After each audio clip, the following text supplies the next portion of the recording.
పార్వతీపురం మన్యం జిల్లా పాచిపెంట మండల పరిషత్ సమావేశ భవనంలో పింఛన్ల పెంపు కార్యక్రమం ఘనంగా నిర్వహించారు. డిప్యూటీ సీఎం పీడిక రాజన్న దొర హాజరై ప్రసంగించారు. వైఎస్ఆర్ పింఛన్ కానుక పథకం లబ్ధిదారులకు 3,000 రూపాయల చొప్పున తన చేతుల మీదుగా అందించారు. డిప్యూటీ సీఎం మాట్లాడుతూ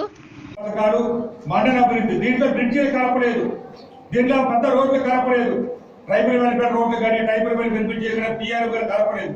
అవి కలుపుకుంటేనే ఈ సంక్షేమ పథకాలు ఈ ఎన్ఆర్జీఎస్ దీని మీద మామూలు జరిగినవన్నీ కలుపుకుంటే 203,73,34,486 రూపాయలు మనకి ఒక మండలం ద్వారానే అభివృద్ధి 88,10,23,064 రూపాయలు అభివృద్ధి కానీ ఇవన్నీ కలిపితే అవి ఇవి కలిపితే 291,83,86,550 అంటే మండలంలో సంక్షేమ పథకాలు అలాగే అభివృద్ధి కార్యక్రమాన్ని కలుపుకుంటే 291,83,86,550. దీంతో ఐటీడీఏ కలపకుండా ట్రైబల్ వెల్ఫేర్ కలపకుండా రాజశేఖర్ గారు ఇచ్చారు 60 సంవత్సరాలు, చంద్రబాబు 65 సంవత్సరాలు చేశాడు.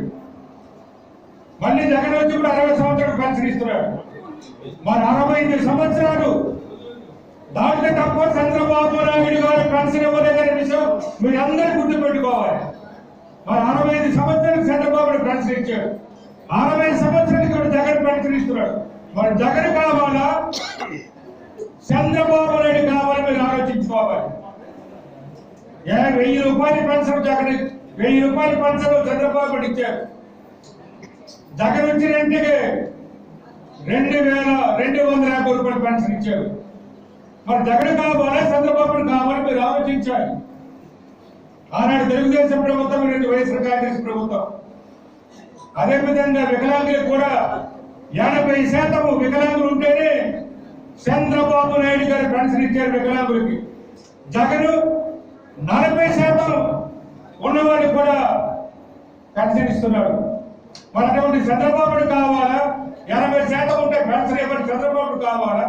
40% పెన్షన్ ఇచ్చిన జగన్ కావాలా? మీరే ఆలోచించుకోవాలి.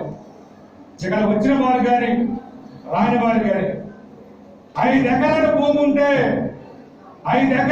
ఉంటే చంద్రబాబు నాయుడు గారు పెన్షన్ ఇవ్వడం లేదు.